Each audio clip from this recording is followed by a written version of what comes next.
Every time I have to sit through an introduction like that, I am reminded of an old and now faded editorial cartoon I have on my refrigerator in my hometown of Walpole, New Hampshire, where I've lived for the last 32 years. And it shows two men standing in hell, the flames licking up around them, and one guy says to the other, "Apparently my over 200 screen credits didn't mean a damn thing."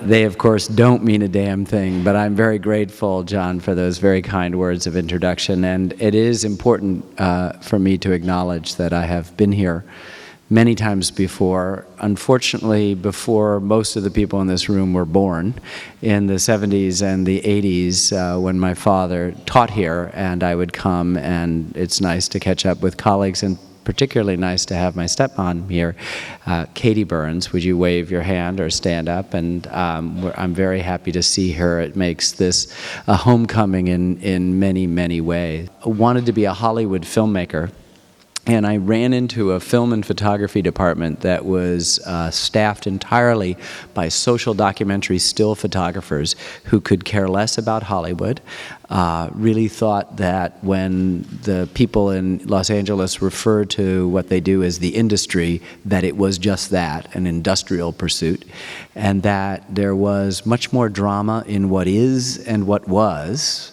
than anything the human imagination could dream up. And I found myself, my molecules completely rearranged by my experience at Hampshire College, and came out of there passionately convinced that I would now become a documentary filmmaker. What I didn't know is that I had this completely untrained and untutored interest in American history. The last course I took was in 11th grade. You know, that's when they hold a gun to your head and make you take American history.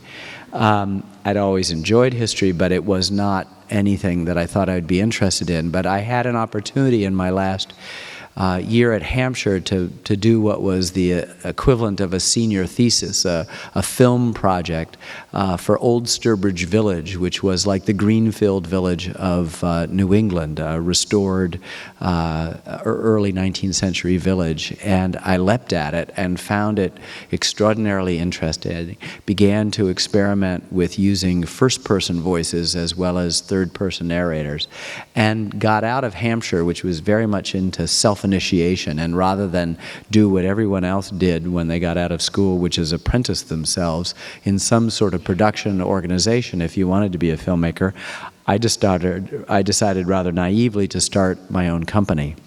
I actually thought that film could make people actually get up and do something. And everyone else said, no, no, no, no, no. The only people who actually did something were people who were already predisposed to that.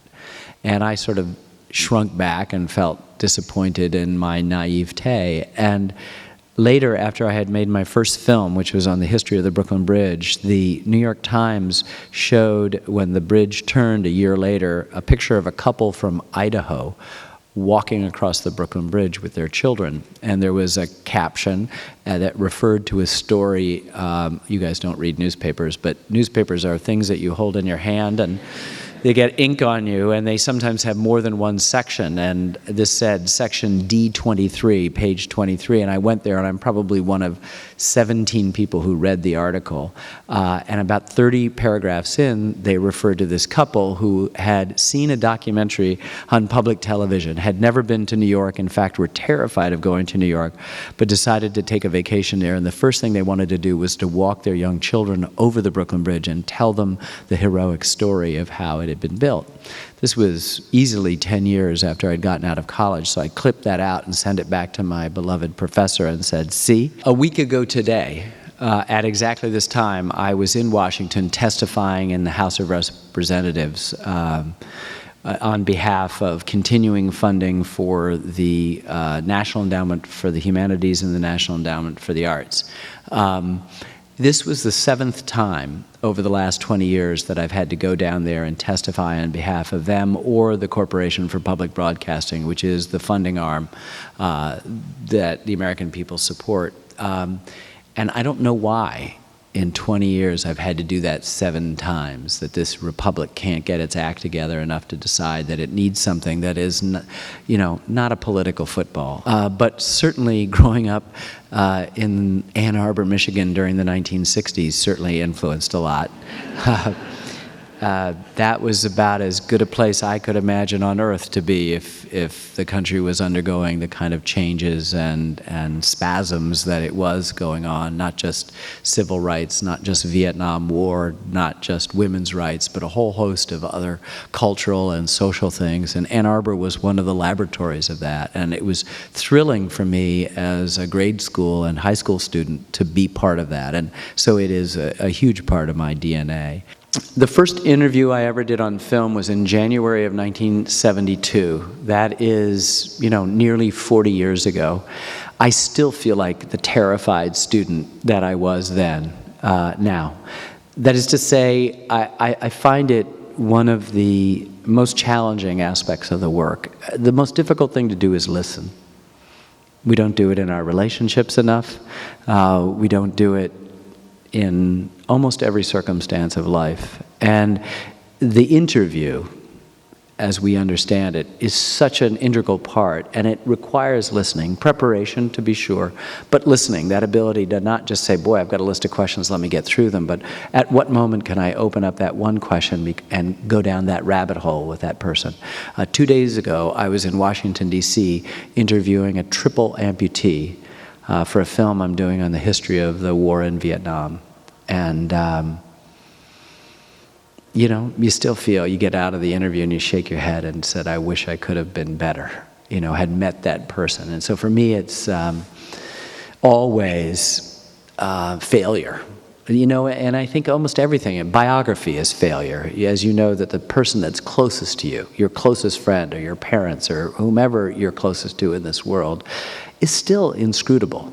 There's a part of them that you'll never know, and yet we pretend to be able to go back and write authoritative biographies or make authoritative films about Abraham Lincoln or George Washington or Aristotle, and they're all failures. They're all just subjective blind men describing some aspect of the elephant. But, that's what we're dealt. That's the hand we have. And for me, it comes down to just listening and pursuing and figuring out a way to open them up.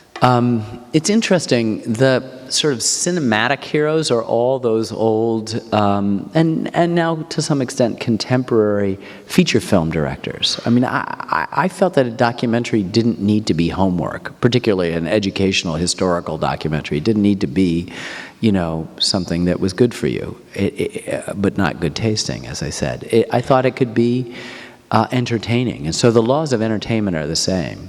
They applied to good storytelling, applies in every way. Just one's based on fiction and the other's based on fact. And so a lot of the people that I've looked up to are all the traditional great directors, both American and otherwise. And then now that I've been working for almost 40 years on my own, with my own work, it's less the influence of others than just the admiration when you see a good film in whatever form it may be.